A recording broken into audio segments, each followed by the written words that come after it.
تو یہ کہ ہم بیان نہیں کر سکتے۔ دوسرے نمبر پر بات یہ ہے کہ کس موقع پر کیا بات کرنی ہے۔ اچھا، پھر بیان کرنے کے لیے جب طلباء کو کلاسوں میں کہا جاتا ہے بزموں میں جمعرات کے موقع پر کہ بھئی تقریر کریں، بیان کریں، تو ہم نے یہ تقریر کا مطلب یہ سمجھ رکھا ہے چیخیں، چلائیں، رگیں پھولی ہوئی ہو، چہرہ سرخ ہو جائے اور گردن پھولی ہوئی ہو اور ہماری رگیں باہر کو نظر آ رہی ہو، تھوک نکل رہی ہو، اونچی آواز ہو، چیخنا چلانا۔ ارے بھائی اس کا کیا تعلق ہے تقریر اور بیان سے؟ تو ذرا سا سمجھیے، ہر دور میں، ہر دور کے اندر، ہر زمانے کا ایک اپنا طرز اور انداز رہا ہے۔ ایک زمانہ تھا کہ قافیہ بند بیان کیا جاتا تھا ہمارے بزرگوں میں، اور ہر دور کی وہ ضرورت تھی اور ہر دور میں وہ مقبول رہا۔ حضرت مولانا عبدالشکور دین پوری رحمۃ اللہ علیہ، ہم نے تو نہیں دیکھا لیکن جو ہمیں ان کی تقاریر کا پتہ چلتا ہے، وہ ہمیشہ قافیہ بند کلام کرتے تھے، ڈگروٹ، اخروٹ، اس طریقے سے گلا کر رہا ہے، صحیح ہے نا، اس طرح سے وہ بولتے جاتے تھے۔ تو سب لوگ سر دھنتے تھے کہ واہ کیا زبردست قافیہ بند کلام، تیزی کے ساتھ بولتے جا رہے ہیں۔ ایک زمانے میں یہ تھا۔ ایک زمانے میں تھا کہ بہت زیادہ شور شرابے اور چیخنے کے انداز میں آواز اونچی کر کے تقریر کرنے کا ایک دور وہ بھی چلا ہے۔ پھر ایک دور چلا طرز لگا کر، لہک کر، طرز اور انداز، طرزیں لگا کر کے بیان کرنے کا۔ آج کا دور سمجھیے، آج کا دور ان میں سے سارے کے سارے زمانے ختم ہو چکے۔ اب جو دور ہے وہ ہے ریفرنسز، حوالہ جات، آیت number, verse number, chapter number, دلیل، حوالہ، کتاب، اس کے سطر، حدیث کا نمبر، آیت کا نمبر، کوڈ نمبر، بین الاقوامی نمبر، کتاب کا حوالہ۔ آج کا دور یہ ہے، اور یہ وہ زمانہ چل رہا ہے، یہ جو گوگل جب سے آ گیا ہے، سوشل میڈیا کی جو بات ہو رہی تھی، یہ آپ صلی اللہ علیہ وسلم نے خود اس دور کی نشاندہی فرمائی ہے۔ آپ صلی اللہ علیہ وسلم نے فرمایا تھا قیامت کی نشانیوں میں سے ایک نشانی تھی یفش العلم۔ ہم سمجھتے تھے کہ یہ شاید اچھی بات ہے یا کیا ہے، یفش العلم، علم پھیل جائے گا۔ تو یہ وہ والا زمانہ چل رہا ہے۔ اب جب بھی بات ہوتی ہے کسی یونیورسٹی میں جا کر، کالج کے اندر جا کر کے، تو جو سامنے طلباء بیٹھے ہوتے ہیں، وہ جب بھی ہم بات کرتے ہیں نا، تو وہ گوگل سے جا کر اس کو اسی وقت چیک کر لیتے ہیں۔ عام آدمی بھی اب یہ پوچھتا ہے ٹھیک ہے جو آپ نے یہ بات کہی ہے یہ کون سی صورت میں، اچھا یہ حدیث کون سی ہے، کون سی کتاب کے اندر ہے۔ اب یہ طرز اور انداز ہے۔ خدا را اب طرزوں سے، چیخنے چلانے سے اب نکلیے، دلیل کی بنیاد پر علمی گفتگو کرے، تحقیقی گفتگو کرے، اور فیکٹس اینڈ فیگرز کے ساتھ کاؤنٹیٹی بیان کرے، عدد بیان کرے، تعداد بیان کرے، اس کا اثر الگ ہوتا ہے۔ اس کی ٹریننگ کیجئے، اس کی مشق کریں، ہر جمعرات کو اس کی مشق کریں۔ میں اس کو ایک مثال سے ذکر کرتا ہوں جس سے سمجھ میں آئے گا۔ مثال کے طور پر یہ بتائیے کہ یتیم کو کھانا کھلانا یہ اچھی بات ہے یا اچھی بات نہیں ہے؟ بہت اچھی بات ہے۔ اب اگر اس کے اوپر، یہ آسان سا موضوع ہے نا، بہت آسان سا، اگر اب کسی طالب علم کو، کسی مولوی صاحب کو کہا جائے گا یتیم کو کھانا کھلانا، لوگوں کو کھانا کھلانا، اس کے اوپر بیان کرو، تو وہ کیا بیان کرے گا؟ ہمارا جو روایتی طریقہ ہے وہ بتاتا ہوں۔ بھائی کھانا کھلانا چاہیے، اس کا ثواب بہت ہوتا ہے، اللہ تعالیٰ اجر عطا فرماتے ہیں، یہ بہت نیکی کا کام ہوتا ہے۔ اور یہی وہ تقریر ہے جو ہم ہر جمعے اپنی مسجد کے ممبر پہ کرتے ہیں، اور جس کو سننے کے لیے کوئی بھی نہیں آتا، کیونکہ 35 سال سے ہم نوح علیہ السلام کا قصہ بیان کر رہے ہیں، پچھلے 40 سال سے ابراہیم علیہ السلام کا قصہ بیان کر رہے ہیں، 50 سال سے ہمارے محلے کا خطیب صاحب موسیٰ علیہ السلام کا۔ حضرت ابراہیم علیہ السلام کو ایک مرتبہ آگ میں ڈالا گیا تھا یا 40 سال تک بار بار ڈالا گیا تھا؟ وہ تو ایک مرتبہ ڈالا گیا تھا نا آگ میں۔ ہمارا خطیب ہر جمعے کو، وہ محلے والوں کو بھی پتہ ہے، تیاری ہم لوگ نہیں کرتے، معذرت کے ساتھ۔ میں نے تو پہلے کہا کہ میرے مخاطب یہ علماء اور اساتذہ تو بالکل بھی نہیں ہیں، میرے مخاطب آپ لوگ ہیں۔ خطیب اور امام کے لیے نزع کا، تنگی کا ٹائم ہے جمعہ آ جانا۔ مطالعہ تو کرنا نہیں ہے، چڑ ہے نا، مطالعہ کرنا نہیں ہے۔ اس کا نتیجہ کیا ہے کہ جو بیانات ہم کرتے ہیں ہمارے مقتدی حضرات نہیں آتے، نہ وہ سنتے ہیں، ان کو پتہ ہے کہ کوئی خاص ہم کو بات نہیں ملنے والی ہے۔ تو یہ صورتحال۔ اب یہ جو میں نے آپ کو بتایا قدیم ہمارا روایتی طریقہ، کھانا کھلانا چاہیے، اس کا ثواب ہوتا ہے، اللہ تعالیٰ اجر عطا کرتے ہیں، بہت نیکی کا کام ہے، بزرگوں نے یہی کام کیا۔ اب یہ ہے، یہ میں نے ایک تقریر کر لی، اس کا اثر کتنا ہوگا، کیسے ہوگا، کیا ہے کیا نہیں، یہ بھی اب آپ کے سامنے آ گیا۔ اب اسی موضوع کو میں ایک اور انداز میں لے رہا ہوں، وہ یہ ہے اللہ رب العزت نے یتیم کو کھانا کھلانے کی غیر معمولی فضیلت بیان کی۔ سورہ ماعون آیت نمبر 3، وَلَا يَحُضُّ عَلَىٰ طَعَامِ الْمِسْكِينِ۔ کافروں کے بارے میں اللہ نے فرمایا کہ ان کی بری عادات میں سے ایک عادت یہ کہ یہ مسکین کو کھانا کھلانے کی ترغیب بھی نہیں دیتے۔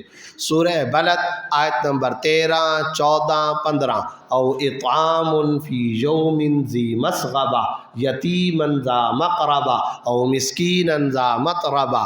اعلیٰ درجے کی نیکی یہ ہے کہ بے روزگاروں کو کھانا کھلایا جائے، بھوکھوں کو، مٹی میں رلے ہوئے افراد کو، مظلوموں کو، غریبوں کو، مسکینوں کو کھانا کھلایا جائے، رشتہ دار یتیم کو کھانا کھلایا جائے۔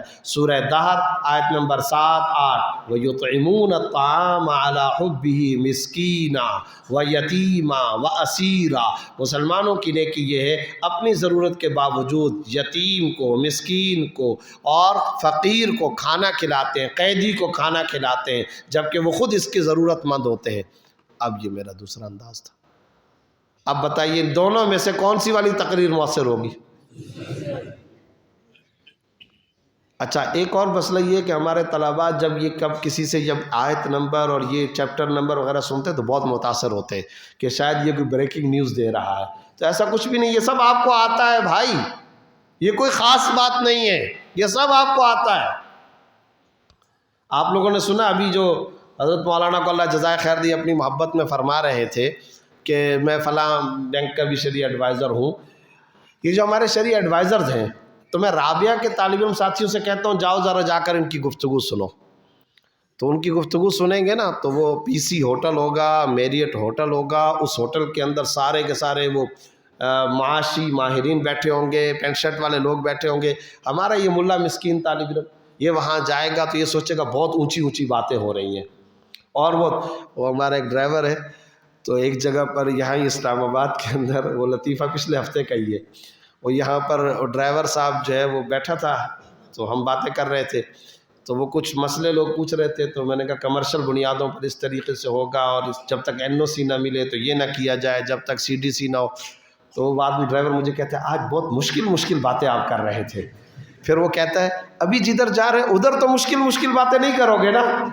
وہ بیچارہ وزیرستان کا ایک مختون تبلیغی ساتھی ہے، تو ہم کیا سمجھتے ہیں مشکل باتیں۔ اب میں آپ کو بتاتا ہوں، رابعہ کے اندر، بلکہ رابعہ کو بھی چھوڑیں، قدوری میں آپ لوگوں نے باب السلم پڑھا یا نہیں پڑھا؟ اچھا، باب السلم کے اندر آپ لوگوں نے ابتدا کے اندر، سلم کی ابتدا کے اندر آپ لوگوں نے پڑھا کہ نہیں؟ بیع العاجل بالعاجل کا نام ہوتا ہے سلم، اور آپ لوگوں نے یہ بھی پڑھا کہ بھائی سلم کے لیے جو چیز ہوگی وہ چیز ایسی ہونی چاہیے کہ اس کی نوعیت معلوم ہو، اس کی کیفیت معلوم ہو، اس کی مقدار معلوم ہو، نوع معلوم ہو، کیف معلوم ہو، مقدار معلوم ہو، قدر معلوم ہو۔ یہ پڑھتے ہیں یا نہیں پڑھتے؟ پڑھتے ہیں نا؟ یہی چیز ہمارے یہ جو بڑے ہم کو جو نظر آ رہے ہوتے ہیں نا، جن سے ہم بعض اوقات متاثر ہوتے ہیں، معاشی ماہرین، یہ لوگ پتہ ہے اس کو کس طرح بیان کرتے ہیں؟ بھائی سلم وہ سیل اینڈ پرچیز کا وے ہے کہ جس میں آپ کو کوانٹٹی پتہ ہونی چاہیے، کوالٹی پتہ ہونی چاہیے۔ کوانٹٹی اور کوالٹی جب تک آپ کو معلوم نہ ہو تو پھر it is not allowed in the light of the Quran و سنہ۔ ارے بابا یہ قدوری کی بات ہے بھائی، یہ کوئی خاص بات نہیں ہے، یہ تھوڑی سی میں نے انگلش بولی ہے۔ اب کیا ہے، جو آپ نے پڑھا تھا نا کہ قدر معلوم ہو، اس کو انہوں نے کہا کوانٹٹی معلوم ہو۔ جو آپ نے پڑھا تھا نا کہ کیفیت معلوم ہو، اس کو انہوں نے کہا کوالٹی معلوم ہو۔ آپ نے کہا کہ بیع و شراء، وہی جو امر وجوب کے لیے آتا ہے، وجوب لزوم کے لیے آتا ہے، آپ نے یہ کہا بیع و شراء، انہوں نے کہا سیل اینڈ پرچیز، خرید و فروخت۔ آپ بولتے ہیں بیع و شراء، وہ بولتے ہیں سیل اور سیل پرچیز۔ آپ بولتے ہیں وعدہ بیع و شراء، وہ کہتے ہیں agreement to sell and purchase.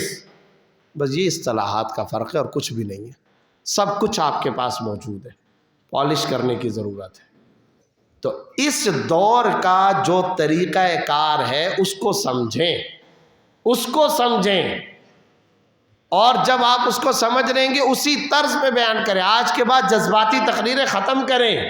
جو بات حدیث کون نہیں بیان کرتا، آپ بیان کرتے ہیں، ہر خطیب بیان کرتا ہے، کیوں نہیں وہ بیان حدیث سے پہلے یہ کہتا کہ یہ ترمذی باب الطہارت کے اندر، ترمذی اب باب الزکوٰۃ کے اندر یہ حدیث آئی ہوئی ہے، تھوڑا سا دیکھ لو۔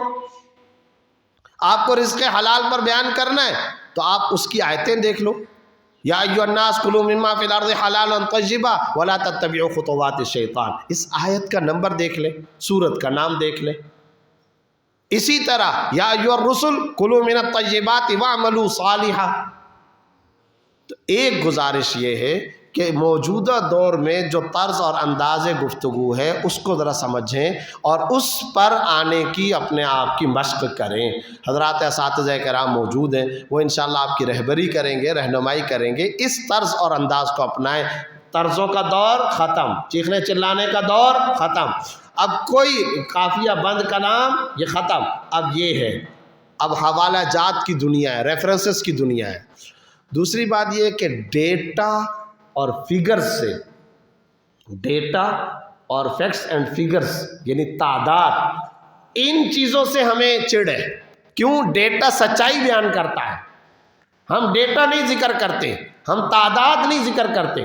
اب توہین رسالت کے حوالے سے، توہین رسالت، کل ہمارا جو اجلاس تھا وہ سانحہ سیالکوٹ پر توہین رسالت اور توہین مذہب سے متعلق یہ جو واقعات پیش آتے ہیں، یہ کیوں آتے ہیں، اس کے اوپر 8-9 گھنٹے کا ایک لمبا چوڑا اجلاس تھا۔ تو توہین رسالت کے حوالے سے ہم جو بات بیان کرتے ہیں، جو وہ آپ کیا بات بیان کریں گے کہ جو رسول اللہ صلی اللہ علیہ وسلم کی شان میں گستاخی کرے اس کی یہ سزا ہونی چاہیے، سب باتیں صحیح ہیں اپنی جگہ پر، لیکن یہ یاد رکھیں کہ ججز، بیوروکریٹ، بزنس مین، آپ کے افسران، آپ کا دنیا دار طبقہ، یونیورسٹیوں کا طبقہ، قانون دان، وکلاء، ان طبقات میں آپ کو جب تک آپ فگرز کے ساتھ بیان نہیں کریں گے، قانون آیا فلاں سن میں اور 1986 سے لے کر آج تک توہین رسالت کے کل کتنے مقدمات ہیں، اس میں سزائیں کتنوں کو ملی ہیں، غیر مسلموں کی تعداد کتنی ہے، مسلمانوں کی تعداد کتنی ہے، ذمیوں کی تعداد کتنی ہے، سزائیں کس کس کو دی گئی ہیں۔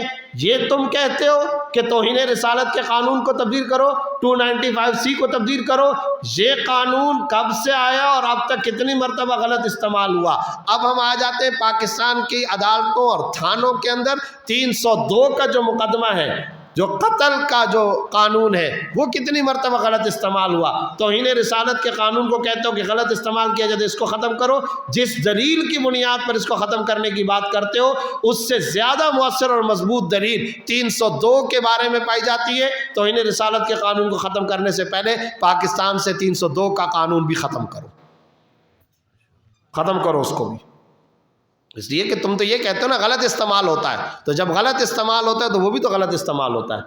یہ بات آپ کی اس وقت مؤثر ہوگی، اس وقت مؤثر ہوگی جب آپ یہ پوری تعداد، ڈیٹا جب آپ یہ بیان کریں گے۔ تو میں پھر بار بار یہ کہہ رہا ہوں، آج کا طرز اور طریقہ یہ ہے، وقت کم ہے۔ دوسری گزارش، بہت شارٹ کٹ، دوسری گزارش میں یہ عرض کرنا چاہتا ہوں آپ کی خدمت میں کہ ہم جو بات بھی کریں، جو ہمارا چاہے جمعے کا خطاب ہو، چاہے کسی فورم پر بات کرنے کا موقع ملے، جب بھی بات کریں اس کو کوشش کریں کہ زمانے کی نفسیات اور لاجک اور منطق کے مطابق کریں، اور اس پر ہمارے اکابر نے کام کیا ہوا ہے اور بڑا بھرپور کام ہے۔ تفسیر کبیر امام راضی رحمۃ اللہ علیہ کی اسی عقلیات پر مشتمل ہے۔ احکام اسلام عقل کی نظر میں حضرت تھانوی رحمۃ اللہ علیہ کی یہی کتاب ہے۔ انتباہات مفیدہ کیا شاندار کتاب ہے۔ علامہ شبیر وسا عثمانی رحمۃ اللہ علیہ نے کیا زبردست کام اس پر کیا ہوا ہے۔ آپ ذرا ان کتابوں کا مطالعہ کر کے اور تحقیقی انداز کے اندر ذکر کریں تو بالکل صورتحال یکسر آپ کے کنٹرول میں بھی آئے گی، حالات بالکل تبدیل ہو جائے گی۔ اس کی بھی ایک مثال عرض کرتا ہوں۔ موجودہ دور کے اندر جہاں اور بہت سارے جدید اعتراضات ہوتے ہیں، اس میں سے ایک اعتراض یہ ہوتا ہے کہ جناب یہ جو عورت ہے، عورت کی گواہی آدھی کیوں ہے؟ عورت کی جو گواہی ہے یہ آدھی کیوں ہے؟ عورت ڈاکٹر بنتی ہے، عورت جہاز چلاتی ہے، عورت انجینئر بنتی ہے، عورت جو ہے وہ اعلیٰ درجے کی وکیل ہوتی ہے، عورت جج بنتی ہے، بہت سارے ملکوں میں عورت حکمران بنتی ہے، تو عورت کی گواہی کو آدھا، یہ کیوں؟ اب ہم پتہ ہے اس پر کیا تقریریں کریں گے؟ ہم یہ کریں گے یہ ناقصات العقل ہیں، ہم یہ کہیں گے کہ یہ عقل ان کی کمزور ہوتی ہے۔ تو بھائی بات یہ ہے کہ وہ جو ناقصات العقل اس کا مطلب کیا ہے، اور کس وے میں اور کس طریقے سے آپ صلی اللہ علیہ وسلم نے ارشاد فرمایا تم کم عقل ہو، اس طریقے سے اگر ہم بات کریں گے یہ ہماری بات نہیں چلے گی۔ حدیث کا مفہوم کیا ہے، اس کا مطلب کیا ہے؟ اب میں آپ سے چھوٹی سی ایک کارگزاری بہت ہی مختصراً عرض کرتا ہوں۔ ایک بڑا چینل تھا، ایک فورم تھا، اس پر یہی سوال تھا کہ جناب عورت کی گواہی آدھی کیوں آپ لوگ کہتے ہو کہ عورت کی فَإِن لَمْ يَكُونَا رَجُلَيْنِ فَرَجُلٌ وَامْرَأَتَانِ، ایک اگر جگہ پر کسی جگہ پر مرد نہ ہو تو پھر دو عورتیں اس کے قائم مقام ہوگی۔ اب اس پر کچھ باتیں تھوڑا سا عرض کرنے کا موقع ملا، اور وہ میں آپ کے سامنے عرض کرتا ہوں۔ میں نے جی سب سے پہلے تو یہ بات طے کر لیجئے، سب سے پہلے اس بات کو طے کرے کہ جناب یہ شہادت ہے کیا؟ اس شہادت کے کئی پہلو ہیں۔ پہلا پہلو یہ ہے کہ یہ شہادت ایک عبادت ہے۔ شہادت کیا ہے؟ اچھا یہ شہادت اور گواہی کیسے عبادت ہے؟ وہ اس طریقے سے عبادت ہے کہ قرآن کریم میں آتا ہے اقیم الصلاۃ، نماز قائم کرو، آتا ہے نا؟ بالکل یہی لفظ اللہ رب العزت نے شہادت کے لیے بھی لفظ استعمال کیا ہے، اقیم الشہادۃ للہ، اقیم الصلاۃ اور اقیم الشہادہ۔ تو صلاۃ عبادت، شہادت بھی کیا ہے؟ عبادت ہے۔ اچھا جب یہ ہے، ساتھ میں اللہ نے اور آگے لفظ استعمال فرما دیا اقیم الشہادۃ للہ، اللہ کے لیے گواہی دیا کرو، تو پتہ چلا کہ یہ ایک عبادت ہے۔ جب یہ بات طے ہو گئی کہ یہ شہادت ایک عبادت ہے، تو اب ذرا آ جاؤ عبادت کے سلسلے میں۔ ذرا یہ بتائیے کہ مرد پر عبادت زیادہ لاگو فرض اور عائد کی گئی ہے یا عورت پر؟ مرد پر۔ وہ کیسے؟ آپ کو پتہ ہے کہ مخصوص ایام میں عورت نمازیں پڑھتی ہے؟ نہیں۔ تو نماز کے سلسلے میں عورت مرد کے مقابلے میں آدھی ہو گئی۔ روزہ مخصوص ایام کے اندر عورت روزہ رکھتی ہے؟ نہیں، لہذا روزے کے معاملے کے اندر عورت مرد کے مقابلے میں آدھی ہو گئی۔ اس کے بعد آگے چلیں، زکوٰۃ، شاہ ولی اللہ صاحب رحمۃ اللہ علیہ نے نقطہ لکھا ہے کہ زکوٰۃ کے معاملے میں بھی در حقیقت عورت مرد کے مقابلے میں آدھی ہے۔ اب وہ سوال پیدا ہوتا ہے کہ کیسے؟ اس کا جواب سنیے۔ دیکھیں مرد کے پاس مال آتا ہے تو دراصل مرد پر اپنی بیوی بچوں کا نان و نفقہ ہے، مرد پر ماں باپ کا بھی نان و نفقہ ہے کہ نہیں ہے؟ اچھا مرد پر اولاد کا بھی نان و نفقہ ہے، مرد پر اپنا بھی نان و نفقہ ہے، لیکن ذرا یہ بتائیے عورت پر کسی کا نان و نفقہ ہے؟ نہیں ہے۔ عورت پر اپنا نان و نفقہ بھی واجب نہیں ہے۔ بیٹی ہوگی جب تک تو باپ کے ذمہ ہے، جب وہ بیوی بنے گی تو شوہر کے ذمہ، جب وہ ماں بن جائے گی شوہر مر گیا تو بیٹے کے ذمہ ماں کا نان و نفقہ ہے۔ عورت پر کسی بھی زمانے میں اللہ نے ایسا دور نہیں اللہ تعالیٰ لاتے کہ اس کے اوپر اپنا نان و نفقہ واجب ہو۔ لہذا شاہ ولی اللہ صاحب رحمۃ اللہ نے لکھا ہے اس تفصیل کا تقاضا یہ تھا کہ اگر مرد کے پاس مال آئے تو 2.5% زکوٰۃ واجب ہوتی ہے، عورت کے پاس اگر مال آئے تو 2.5 نہیں 5% زکوٰۃ واجب ہونی چاہیے تھی، لیکن اللہ رب العزت نے عورت پر بھی زکوٰۃ 2.5% واجب کی ہے۔ تو پتہ چلا کہ زکوٰۃ کے معاملے میں بھی یہ مرد کے مقابلے میں آدھی، نماز میں آدھی، روزے میں آدھی، زکوٰۃ میں آدھی۔ اگلی ایک عبادت ہے حج۔ حج کے معاملے میں کیا ہے؟ کروڑ پتی عورت ہو، محرم نہ ہو، حج فرض ہوگا؟ نہیں ہوگا۔ ایسے ہی ہے نا؟ اور مرد کے ساتھ کوئی کمپینین، کوئی رفقا، کوئی ساتھ ہو یا نہ ہو، مرد پر بہرحال حج کرنا فرض ہے۔ عورت کے لیے حج کے لزوم و شرائط و فرائض میں سے ایک بنیادی لازم شرط استطاعت کے ساتھ ساتھ محرم کا ہونا بھی ہے۔ تو پتہ چلا کہ حج کے معاملے میں بھی نرمی ہے، رعایت ہے۔ جہاد میں آ جائے، کیا عورت کے لیے عام حالات میں جہاد میں جانا فرض ہے؟ نہیں ہے، عام حالات میں عورت پر جہاد نہیں۔ تو اب آپ ذرا سمجھیے، شروع میں آپ نے کیا کہا تھا کہ شہادت کیا ہے؟ عبادت۔ تو عجیب بات ہے، عجیب و غریب بات ہے کہ جب یہ ایک عبادت ہے، نماز میں اس کو کم کیا گیا، عورتوں کی طرف سے کوئی اعتراض نہیں، روزے میں کم کیا گیا، اعتراض نہیں، زکوٰۃ میں کم کیا گیا، اعتراض نہیں، حج میں کم کیا گیا، اعتراض نہیں، تبلیغ میں کم کیا گیا، اعتراض نہیں، جہاد میں کم کیا گیا، اعتراض نہیں، جیسے ہی گواہی کا معاملہ ہے یہاں پر اعتراض ہے۔ کیوں؟ اس لیے کہ وہاں پر ذمہ داری تھی، کام کرنا پڑتا تھا، اللہ نے رخصت اور رعایت دی، خوشی خوشی عورت قبول کرتی ہے۔ یہاں پر چونکہ یہ رخصت اور رعایت کا معاملہ اللہ رب العزت نے دیا ہے، اور یہاں چونکہ کوئی کام کرنا نہیں، اس لیے یہاں پر اعتراض کر، اگر ادھر اعتراض نہیں ہے تو پھر یہاں شہادت اور گواہی کے معاملے میں اعتراض کیسے کر سکتے؟ میں نے پھر اس پروگرام میں یہ عرض کیا، اگر یہ کہتے ہو تو پھر عورتوں کو نمازیں بھی پوری پڑھنی ہوگی۔ آج تک کسی دارالافتاء میں یا کسی بھی جگہ پر عورت نے آج تک کبھی بھی کتبہ اٹھا کر یہ اعتراض نہیں کیا ہم پوری نمازیں پڑھیں گی، ہم پورے روزے رکھیں گی۔ آج تک عورتوں نے نہیں کہا ہم زکوٰۃ 5% دیا کریں گی، مرد جہاد پر جاتے ہم بھی جایا کریں گے، وہاں پر تو اعتراض نہیں کیا۔ اور شہادت یہ معاملہ آ گیا جس پر یہ اعتراضات کرتے ہیں۔ اب کیا جواب ہے اس کا ان کے پاس؟ اب دوسرا پہلو وہ سمجھے۔ دوسرا پہلو یہ کہ یہ عبادت ہوتی کس کے لیے؟ اقیم الشہادہ، اس کے بعد آگے اللہ نے فرمایا للہ، تو گواہی کس کے لیے ہوتی ہے؟ اللہ کے لیے۔ عبادت کس کے لیے ہوتی ہے؟ تو جو معبود ہے نا، وہ جتنی اور جس طرح کی عبادت جس مکلف سے طلب کرے یہ اس کا رائٹ ہے۔ اور بھائی یہ اللہ تعالیٰ کا اختیار ہے، وہ جس سے جتنی عبادت طلب کرنا چاہے، اور جس پر وہ کوئی عبادت نہ لگانا چاہے، آپ اور ہم کون ہوتے ہیں کہ ہم اعتراض کریں؟ اللہ نے کہا قیدی پر جمعہ نہیں ہے، اللہ نے کہا غلام پر جمعہ نہیں ہے، اللہ نے کہا کہ مسافر پر جمعہ نہیں ہے، اللہ نے کہا نابالغ پر نماز فرض نہیں ہے، نابالغ کے مال پر زکوٰۃ فرض نہیں ہے، نابالغ پر حج نہیں ہے۔ جب یہ سارے احکام اللہ نے دیے تو یہ اختیار تو اللہ تعالیٰ کا ہے۔ تو اب اگر اللہ رب العزت کہتا ہے کہ گواہی کے معاملے میں میرے کو عورت کی یہ والی عبادت مطلوب نہیں ہے، میں اس کو طلب نہیں کرتا ہوں، تو ہم کون ہو سکتے ہیں اعتراض کرنے والے؟ نہیں اے اللہ تیرے کو یہ عبادت چاہیے یا نہیں چاہیے، لیکن ہم تو یہ عبادت کر کے رہیں گے۔ یہ کس طرح کا اعتراض ہے؟ یہ اختیار اللہ تعالیٰ کا ہے۔ جب غلام، مسافر، قیدی، نابالغ اس معاملے میں اعتراض نہیں ہے تو یہاں پر بھی اعتراض نہیں ہونا چاہیے۔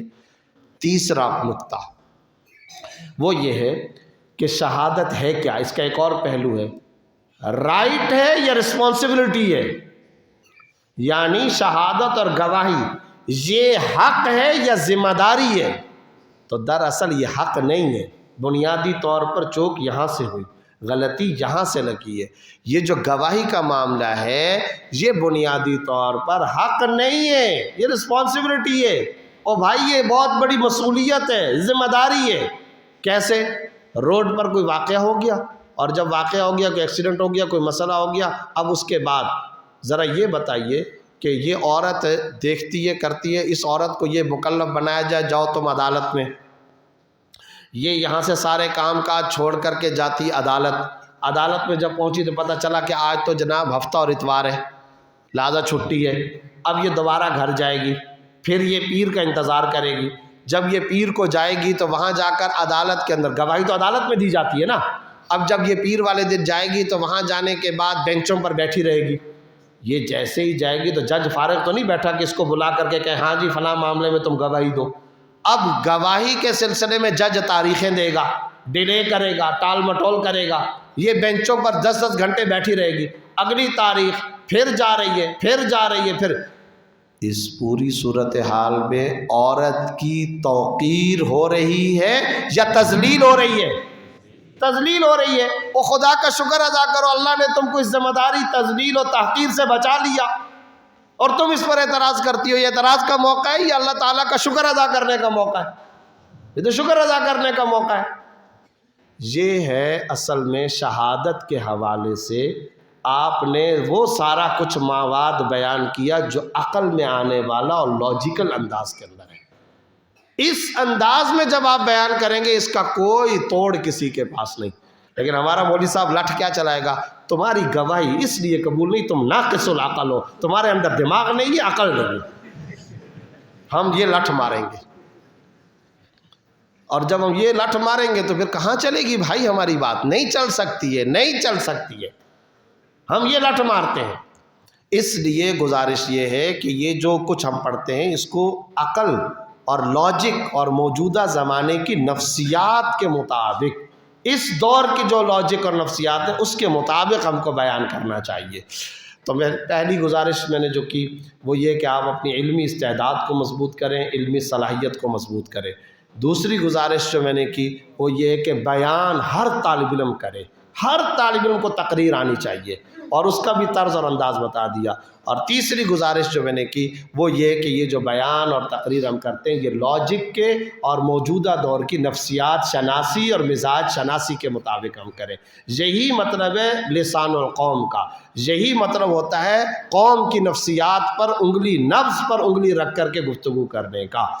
اور یہ یاد رکھیے، یہ میں آپ کو بتا دوں، اللہ نے ہمارے جن اکابر سے کام لیا، اللہ نے ان کی طبیعتوں میں، ان کے دماغوں میں وقت کی نفسیات شناسی کا یہ لطیف جوہر رکھا تھا کہ انہوں نے قوانین منظور کروا لیے، اور انہوں نے دنیا کے اندر کام کر لیا، اور انہوں نے اس کے مطابق اچھا خاصا، پوری دنیا میں یہی ہوا۔ اور چپ رہنا، بات نہ کر سکنا، اس نفسیات شناسی کا خیال نہ کرنا، مزاج شناسی کا خیال نہ کرنا، اس کے مطابق بات نہ کرنا، اس کے نقصانات ہیں۔ تو اس لیے ان گزارشات کو آپ کی خدمت میں نے پیش کر دیا۔ آخر میں ایک بات یہ بھی ہے کہ ہمارے جو فنی طلباء ہیں ان کو اپنے فنون کے سلسلے میں جو کچھ بھی ہم پڑھتے ہیں اس کو ذرا سا ہمیں موجودہ دور کی عرب نفسیات اور موجودہ ہم نے وہی پرانی کتابیں بھی ہیں اور وہی پرانا طریقہ بھی ہے، اور وہ ہمارا بھی ایک خاص مزاج ہے کہ جب تک کتاب ایسی چھپی ہوئی نہ ہو کہ اس کے حاشیے ٹیڑھے ٹیڑھے ہوں، کالے ہوں، اور وہ بہت ٹیڑھے پھیڑے ہوں، تو ہمارے ہاں وہ کتاب مقبول نہیں ہوتی۔ آج کل نحو کے اعتبار سے،